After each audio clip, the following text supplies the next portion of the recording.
Hello welcome dear students and dear friends. एक बार आप पुनः आप सभी का स्वागत है मी एंड माइटो क्लास के अंतर्गत। और यहाँ हम आप सभी को जो बता रहे हैं उससे पहले आप सभी को पता होगा कि आपका पीटेट का जो रिजल्ट है वो आज आ चुका है। अब उसके बाद आपको आगे जो जिस की नीड है यहाँ पर उसी पर ये वीडियो डिपेंड करता है कि क्या मेरिट है जो आपको काउंसलिंग में कॉलेज मिलेगी या नहीं मिलेगी, कितनी फीस है पहले और बाद कितनी लगने वाली है, डॉक्यूमेंट क्या है, काउंसलिंग कब से शुरू होने वाली है। तो हम सभी इम्पोर्टेंट जो फैक्ट है उसको एक साथ कवर कर रहे हैं।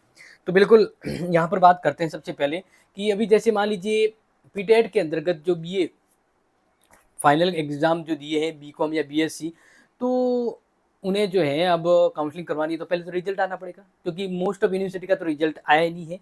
तो अगर मैं बात करूँ रिजल्ट की, फिलहाल जैसे बात करते हैं सिंपली जेएनयू की कि स्टूडेंट जैसे जेएनयू के स्टूडेंट हैं, काफ़ी जने जेएनयू से पढ़ते हैं। तो अब सवाल ये बनता है कि भाई जेएनयू का रिजल्ट कब आएगा, जेएनयू का फाइनल का रिजल्ट कब आएगा ताकि वो काउंसलिंग करवाए। ठीक है, तो फाइनल के अगर रिजल्ट की मैं बात करूं तो ध्यान रखना प्यारे विद्यार्थियों, ऑलमोस्ट जो है वो 15 जुलाई या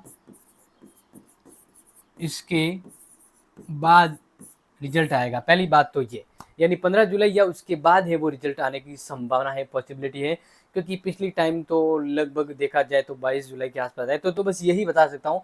आगे नेक्स्ट जैसे बात करते हैं, ये तो बता दिया। अब जेएनयू का मतलब और भी कॉलेज है जो जिनका रिजल्ट नहीं आए, तो ये एक पॉसिबिलिटी संभावना रहती है। ठीक है, फिर दूसरा पॉइंट अपने कवर करना था यहाँ पर कि हाँ डॉक्यूमेंट क्या चाहिए। तो चलो डॉक्यूमेंट के बारे में भी मैं आपको बता देता हूँ। तो यहाँ नोट कर लीजिए कि अगर आपको काउंसलिंग प्रक्रिया में भाग लेना है तो क्या रहेगी आपके डॉक्यूमेंट की बात। तो देखिए, पहला तो आपका पीटेट का जो रिजल्ट आया है वो मार्कशीट, फिर पीटेट कॉल या काउंसलिंग लेटर, अगर आपको काउंसलिंग करवाओगे तो काउंसलिंग लेटर जो है वो भी जरूरत पड़ेगी।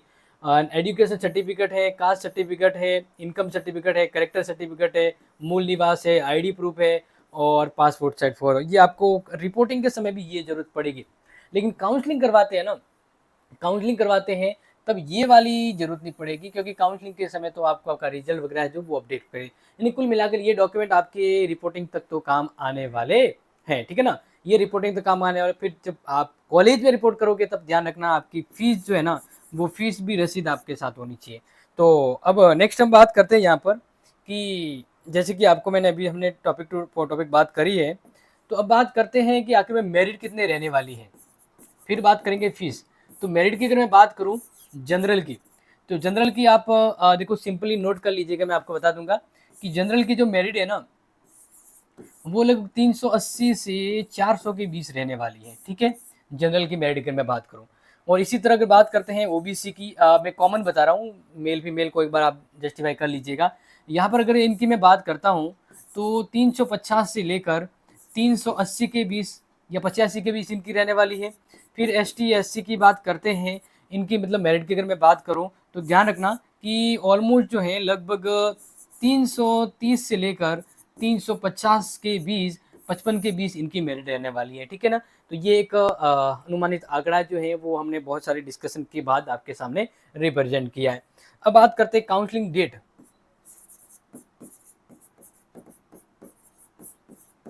काउंसलिंग अगर डेट की बात करें, वैसे ऑब्वियसली डेट तो आना है, लेकिन ये माना जा रहा है कि 10 जुलाई या उसके आसपास जो है वो काउंसलिंग आपकी शुरू हो जाएगी। तो जब आप काउंसलिंग करवाते हैं उस समय आपको कितनी फीस भरनी पड़ेगी, 5,000 रुपये फीस भरनी पड़ेगी। ठीक है ना, और अब आप अगर कॉलेज आपको मिल जाती है और कॉलेज मिलने के बाद आप अगर उसमें रिपोर्टिंग करते हैं, तो जब आप रिपोर्टिंग करेंगे रिपोर्टिंग कॉलेज में, तब ये ध्यान रखना उस समय आपको लमसम 22,000 रुपये की एक सालाना फीस कटवानी पड़ेगी। अगर इसमें को रिपोर्टिंग नहीं करते हैं तो अगर आप तो फिर आपको 500 में से कुछ कट के आपको बैंक में आ जाएंगे। अगर आप रिपोर्टिंग प्रक्रिया में भाग लेते हैं तो आगे के 22,000 रुपये आपको और जरूरत पड़ेगी। ठीक है, तो ये कुछ इंपॉर्टेंट चीज जो मैंने आपको बता दी। अब यहाँ पर ये ध्यान रखना कि कॉलेज अलॉटमेंट वगैरह जो है वो आपकी प्रक्रिया है वो कब तक चलने वाली है। अगर बात करें अलॉटमेंट की, तो अलॉटमेंट आपके लगभग जुलाई एंड तक चला जाएगा। जुलाई एंड तक आपके अलॉटमेंट की जो ये प्रक्रिया है वो भी अप्रूव मूवमेंट वगैरह है वो भी चलेगा। तो इस प्रकार से ये प्रक्रिया आपकी चलने वाली है।